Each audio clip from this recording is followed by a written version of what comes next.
Earlier in my life, I was looking for times of solitude, but never did I think all of a sudden they'd be given to us in the middle of a terrible, terrible health crisis.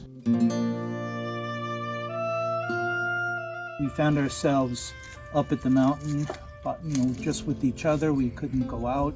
And that was a very odd time on one hand, kind of sad because we had no guests. And on the other hand, it was a positive because we were together as community. It's quiet around here normally, except when people are around, but then there was no people around, so the quiet was kind of unnerving for a while.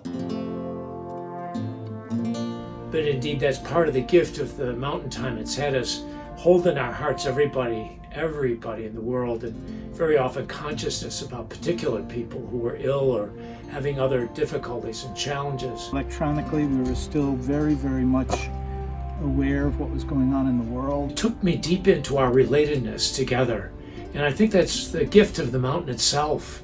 The land and the trees and everything around us lets us know that it really is family.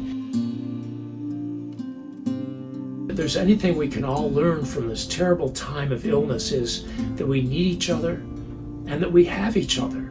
How we really realized the peace that we have in this place is something that the world needs desperately. What we're discovering is people are experiencing that quiet time that we invite people into by default. Student groups coming up, limited to 10, and they found that really good because there's no crowds. They get a chance to sit and eat with us. They get a chance to wander around a lot.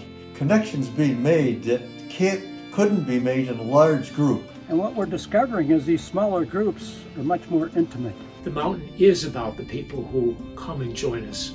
They aren't only guests, but they really are part of the family. It's been an important time, and it's been a time for us to be reflective and then also to say, okay, what are we going to do from here? Sometimes they share how valuable that was just to have the quiet time. We're a people that need to reclaim our unity, and not only as a nation, but throughout the world. And this strikes me, as my other remarks here do too, that is a gift from God to us. But we don't just have that gift, we have to discover that gift. We were forced to begin to use electronic means of communication, Zoom meetings, etc. And we found that we're actually being able to reach more people, and more people are being able to reach us. I'm hoping that we come out of this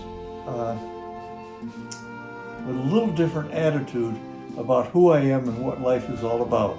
It's nice being out, doing stuff, but on the other hand, we're looking forward to getting back to the time when we don't have to be concerned about this anymore. Wanted to really live a life together, but also be praying for the world, be praying for what's going on, and for you. We're praying for you. We want to go back to what we're discovering. Small groups are much more intimate. We get to know the students better, the students get to know us better, and we also encourage people to spend time on their own. We learn where we are, and the old expression is, we grow where we are planted. And right now I'm planted at the mountain, and I ask you to be thoughtful about that. We have a great need for other people to help us grow the life there. People are saying it's so valuable and that they need it. So there's many gifts in this dark time, and so as they say, how do you see the silver in the lining in the dark cloud, or however that goes?